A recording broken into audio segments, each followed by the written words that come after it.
This trekking pole is in 3 primary sections. Let's go ahead and put this together. So to start, I'm going to take the middle section and slide it over the lowest section there. And then up here, there's a little black tab that's going to pull out a little piece.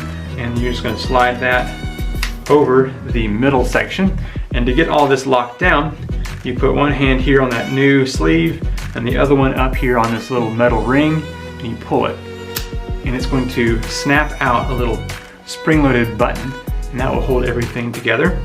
And that is how you get this trekking pole assembled. And then you can pop this little clip back and then pull out to your desired height.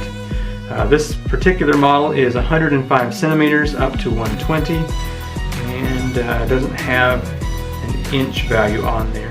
So centimeters is just what you've got. But you can tighten down this ring on the back side to have more tension on that clip.